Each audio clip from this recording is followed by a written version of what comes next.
हरे कृष्णा दोस्तों। बृहस्पति देव को बुद्धि और शिक्षा का कारक माना जाता है। गुरुवार को बृहस्पति देव की पूजा करने से धन, विद्या, मान सम्मान, प्रतिष्ठा और मनोवांछित फल की प्राप्ति होती है। धार्मिक ग्रंथों के अनुसार गुरुवार को भगवान बृहस्पति की पूजा का विधान है। गुरुवार के दिन व्रत और कथा सुनने से घर परिवार में सुख समृद्धि बनी रहती है। तो आइए जानते हैं आज गुरुवार व्रत कथा के बारे में। प्राचीन समय की बात है। भारत में एक राजा राज्य करता था। वह बड़ा प्रतापी तथा दानी था। वह नित्य प्रति मंदिर में भगवत दर्शन करने जाता था। वह ब्राह्मण और गुरु की सेवा किया करता था। उसके द्वार से कोई भी याचक निराश होकर नहीं लौटता था। वह प्रत्येक गुरुवार को व्रत रखता एवं पूजन करता था। हर दिन गरीबों की सहायता करता था। परंतु यह सब बातें उसकी रानी को अच्छी नहीं लगती थी। वह न व्रत करती, न किसी को भी एक पैसा दान में देती थी।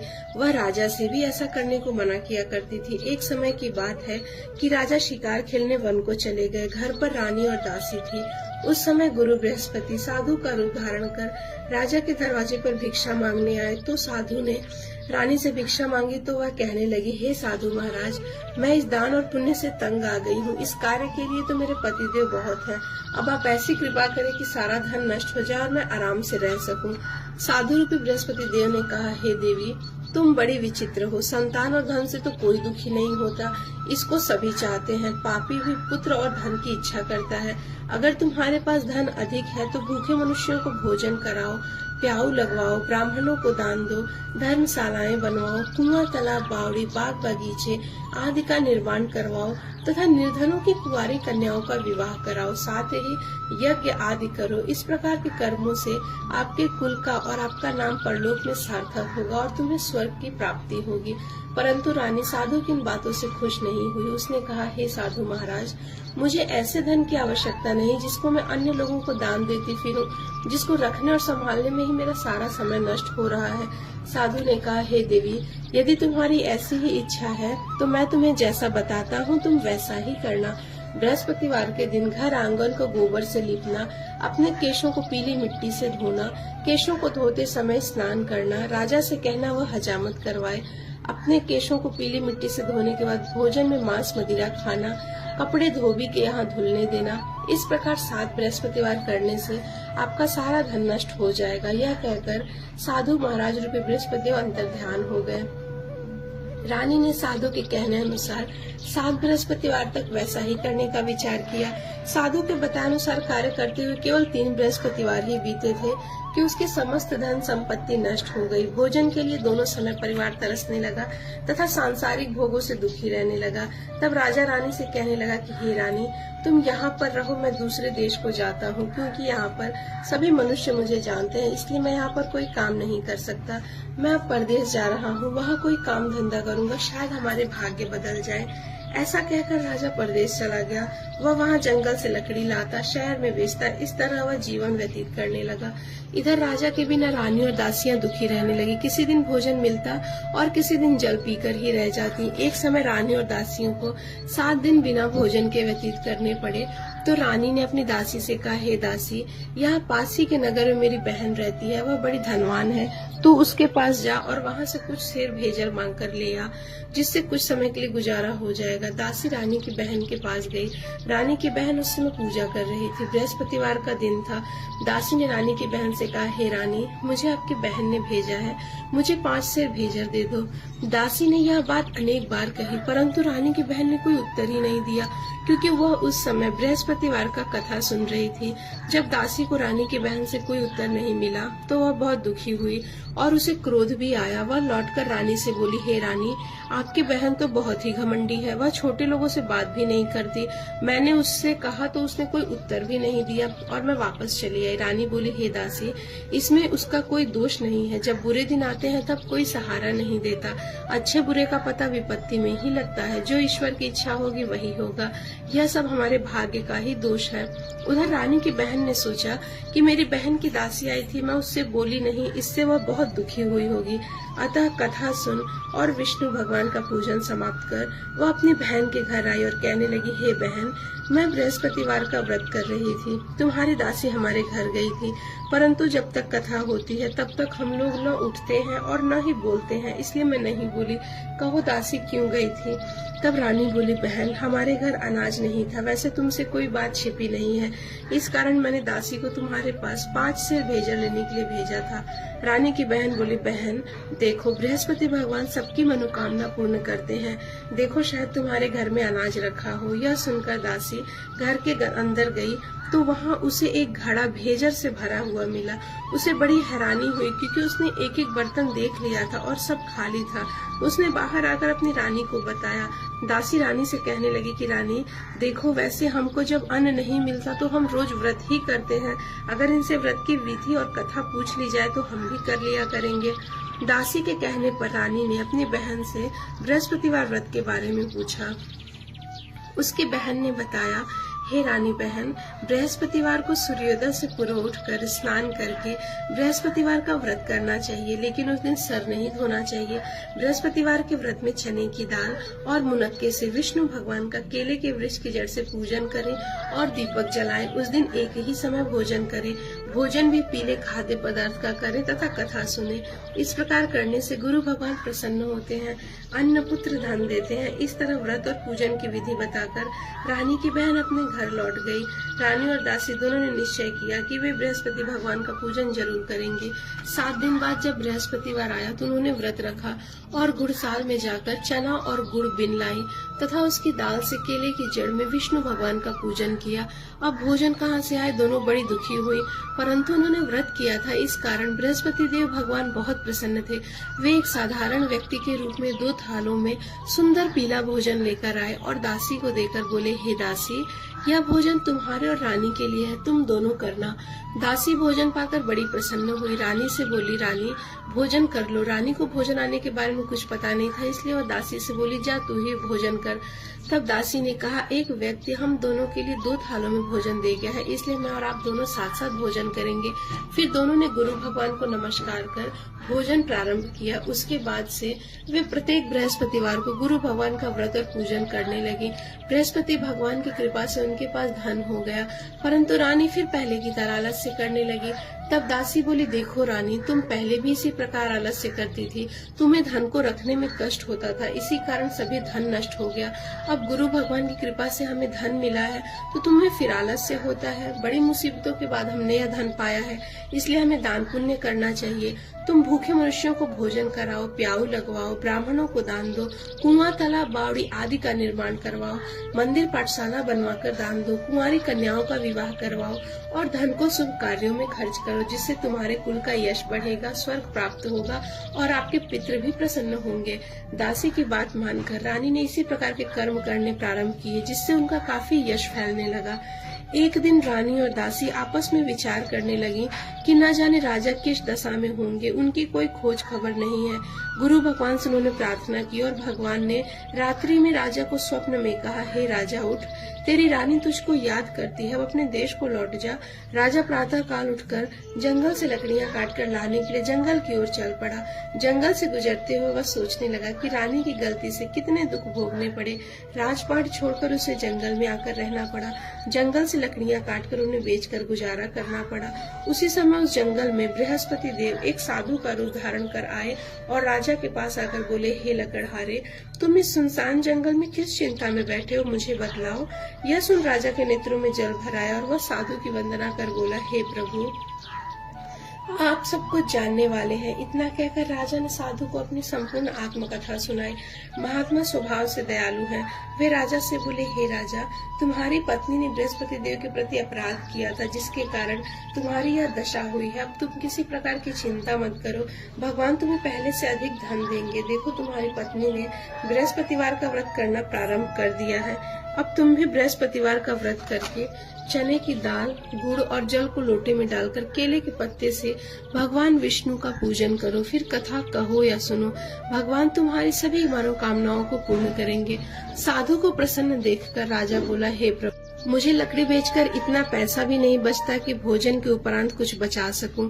मैंने रात्रि में अपनी रानी को व्याकुल देखा। मेरे पास कोई साधन नहीं कि मैं समाचार जान सकूं। फिर मैं बृहस्पतिवार की कौन सी कहानी कहूं या सुनूं? मुझे तो कुछ भी मालूम नहीं है। साधु ने कहा, हे राजा, तुम किसी बात की चिंता मत करो। बृहस्पतिवार के दिन तुम रोजाना की तरह लकड़ियां लेकर शहर में जाओ। तुम्हें रोज से दुगुना धन प्राप्त होगा, जिससे तुम भली भांति भोजन कर लोगे और बृहस्पति देव की पूजा का सामान भी आ जाएगा। अब बृहस्पतिवार की कथा मुझसे सुनो। बृहस्पतिवार की कथा इस प्रकार है कि प्राचीन काल में एक बहुत ही निर्धन ब्राह्मण था। उसकी कोई संतान ही नहीं थी। वह नित्य पूजा पाठ करता, परंतु उसकी स्त्री बहुत मलिनता के साथ रहती थी। वह न स्नान करती, न किसी देवता का पूजन करती। प्रातः काल उठते ही सर्वप्रथम भोजन करती, बाद में कोई अन्य कार्य करती। ब्राह्मण देवता में बहुत दुखी रहते, पत्नी को बहुत समझाते, किंतु उसका कोई परिणाम न निकलता। भगवान की अनुकंपा से एक समय ब्राह्मण की पत्नी गर्भवती हुई और 10वें महीने एक सुंदर कन्या को जन्म दिया। निर्धन ब्राह्मण कन्या के जन्म से तो बहुत दुखी हुआ। फिर धीरे धीरे ब्राह्मण की कन्या भी बड़ी होने लगी। बचपन से ही उस कन्या की रुचि भगवान विष्णु की पूजा में ही थी। वह प्रातः उठते ही स्नान आदि करके भगवान विष्णु की पूजा करने मंदिर में जाती थी। बृहस्पतिवार को व्रत करके विधिवत पूजा पाठ करती थी। पूजा पाठ के बाद पढ़ने के लिए पाठशाला में जाती थी। घर से चलते हुए मुट्ठी भर जौ साथ लेकर जाती और पाठशाला के रास्ते में थोड़े थोड़े जौ गिराती जाती थी। जब वह पाठशाला से घर लौटती तो जौ के वह दाने सोने में बदले हुए मिलते थे। लड़की सभी सोने के दाने बीन लाती थी।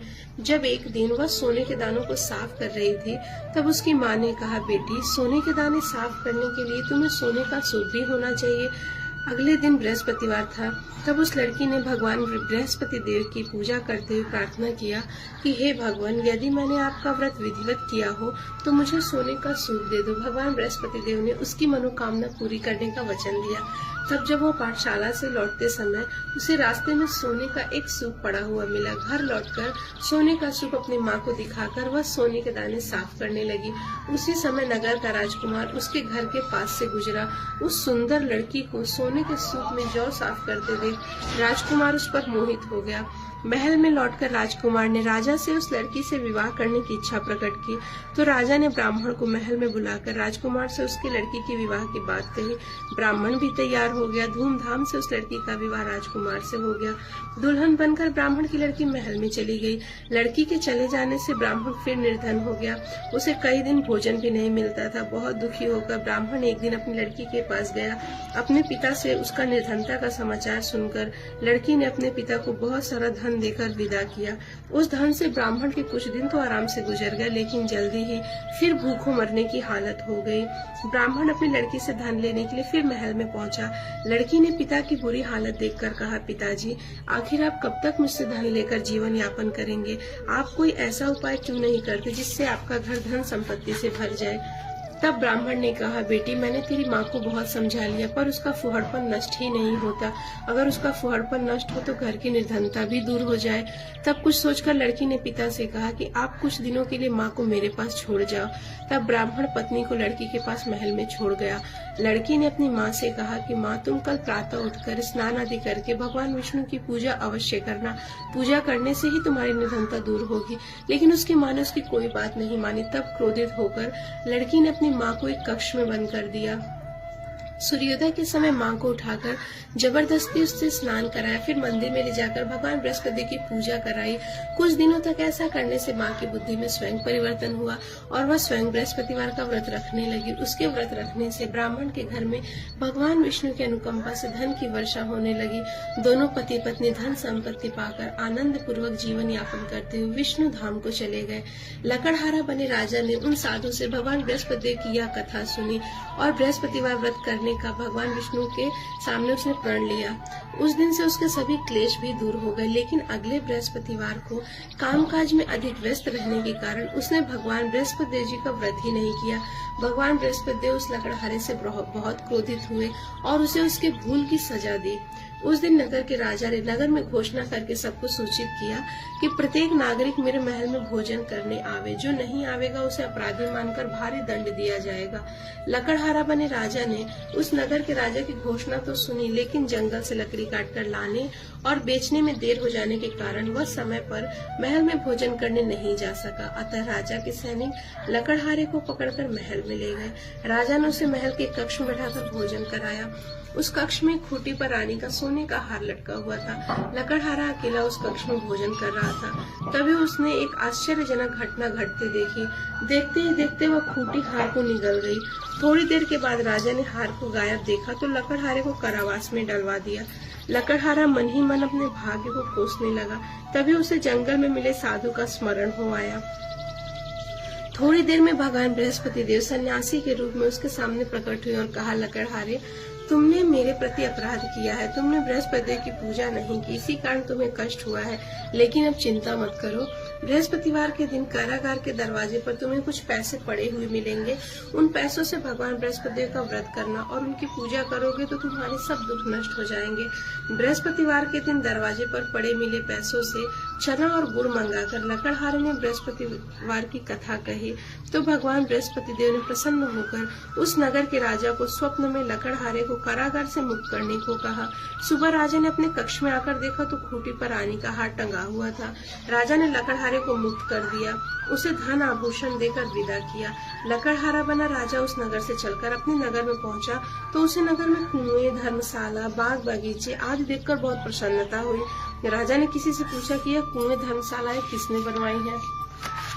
सबने उसे बताया कि यह सब रानी और उसकी दासी ने बनवाए हैं। राजा महल में पहुंचा तो रानी ने उसका भव्य स्वागत किया। तब राजा ने निश्चय किया कि सप्ताह में तो एक बार सभी बृहस्पति का व्रत तथा पूजन करते हैं, परंतु मैं प्रतिदिन व्रत किया करूंगा तथा दिन में 3 बार कथा कहा करूंगा। अब राजा हर समय दुसाले में चने की दाल बांधे रहता था तथा दिन में 3 बार बृहस्पति की कथा कहता। कुछ दिनों के बाद राजा को अपने बहन की याद आई। एक दिन घोड़े पर सवार होकर राजा अपनी बहन से मिलने चल दिया। अभी राजा नगर के बाहर ही पहुंचा था कि उसने कुछ लोगों को शव ले जाते हुए देखा। राजा को स्मरण हो आया कि आज उसने किसी को बृहस्पतिवार की कथा नहीं सुनाई। राजा ने उन लोग को रोककर कहा, भाइयों, अब शव को ले जाने से पहले मुझसे बृहस्पतिवार की कथा सुन लो। लोगों ने राजा पर क्रोधित होते हुए कहा कि तुम पागल तो नहीं हो? लेकिन कुछ बड़े बूढ़े लोगों ने कहा, अच्छा भाई, साथ में चलते चलते तुम अपनी कथा भी सुनाओ। राजा ने चलते हुए आधी कथा सुनाई थी कि शव हिलने लगा। राजा की पूरी कथा सुनाते ही वह शव उठकर राम राम बोलने लगा। लोगों ने हैरानी से दांतों तले उंगली दबाई और अगले बृहस्पतिवार से भगवान बृहस्पति देव का व्रत करने व कथा सुनने का निश्चय कर लिया। अब घोड़े पर सवार राजा चलते हुए किसान के पास पहुंचा।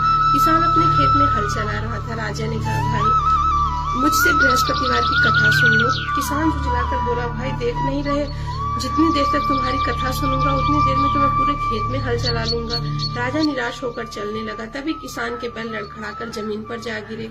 किसान के पेट में भी जोरों का दर्द होने लगा। उस किसान की पत्नी जब खाना लेकर आई तो उसने किसान से इस बारे में पूछा। तब किसान ने घुड़सवार की पूरी कहानी सुनाई। किसान की पत्नी दौड़ती हुई राजा के पास पहुंचकर हाथ जोड़कर बोली, भैया, मैं तुम्हारी कथा सुनने को तैयार हूँ। राजा ने उसके साथ खेत पर पहुंचकर बृहस्पतिवार की कथा सुनाई। तभी बैल उठकर खड़े हो गए। किसान के पेट का दर्द भी तुरंत ठीक हो गया। राजा अपनी बहन के घर पहुंचा तो उसकी बहुत आवभगत हुई। अगले दिन सुबह उठकर राजा ने देखा घर के सभी लोग भोजन कर रहे हैं। किसी भूखे को बृहस्पतिवार की कथा सुनाए बिना राजा भोजन नहीं करता था। उसने बहन से कहा कि बहन, क्या घर में कोई ऐसा व्यक्ति है जिसने अभी तक भोजन न किया हो? उसकी बहन बोली, भैया, हमारे घर में तो क्या आपको पूरे नगर में कोई ऐसा व्यक्ति नहीं मिलेगा जिसने अभी तक भोजन न किया हो। तब राजा ने बहन के घर से निकलकर उस नगर में बिना भोजन किए व्यक्ति की तलाश की। एक गृहणी के घर में उसका बेटा बीमार होने के कारण भूखा रह गया था। राजा ने उसको जाकर बृहस्पतिवार की कथा सुनाई। कथा सुनते सुनते गडेरिये का बीमार बेटा बिल्कुल ठीक हो गया। सबने राजा की बहुत प्रशंसा की। एक दिन राजा ने अपनी बहन से कहा कि बहन, अब हम अपने घर जाना चाहते हैं, तुम भी हमारे साथ चलो, कुछ दिन वहाँ रहकर लौट आना। राजा की बहन ने अपनी सास से पूछा तो सास ने ताना देते हुए कहा कि बहू, अगर मायके जाना है तो अकेली जाना, मेरे पोतों को मत लेके जाना। तुम्हारे भाई की कोई संतान नहीं है, कहीं तुम्हारी भाभी मेरे पोतों पर कोई जादू टोना न कर दे। दूसरे कक्ष में बहन की सास की बातें सुनकर राजा दुखी मन से अकेला नगर अपने लौट आया। रानी ने राजा को कहा कि आप तो अपनी बहन को साथ लाने की बात कहकर गए थे, फिर बहन को क्यों नहीं लाए? तब राजा ने दुखी होते हुए कहा, रानी, हम ने संतान है, इसलिए कोई कोई हमारे घर आना पसंद नहीं करता। रानी ने राजा को समझाया कि प्राणनाथ, हमें बृहस्पति देव ने सब कुछ दिया है, अब भगवान बृहस्पति देव हमें संतान भी अवश्य देंगे। बृहस्पतिवार को विधिवत व्रत करते हुए राजा रानी ने भगवान बृहस्पति देव से संतान के लिए प्रार्थना की। कुछ दिनों के बाद उन्होंने स्वप्न में दर्शन देते हुए कहा, राजन, तेरी मनोकामना मैं अवश्य पूरी करूंगा। 1 सप्ताह बाद ही रानी गर्भवती हो गई। 10वें महीने रानी ने एक सुंदर पुत्र को जन्म दिया। राजा रानी जीवन पर्यंत बृहस्पतिवार का व्रत करते रहे। उनके घर में धन की वर्षा होती रही। इस तरह आनंद पूर्वक जीवन यापन करते हुए राजा रानी भगवान बृहस्पति देव की अनुकंपा से मोक्ष को प्राप्त करके सीधे बैकुंठ धाम पहुंच गए। बृहस्पतिवार को विधिवत व्रत करके जो स्त्री पुरुष भगवान विष्णु की पूजा करते हैं, भगवान उनकी सभी मनोकामनाएं पूर्ण करते हैं।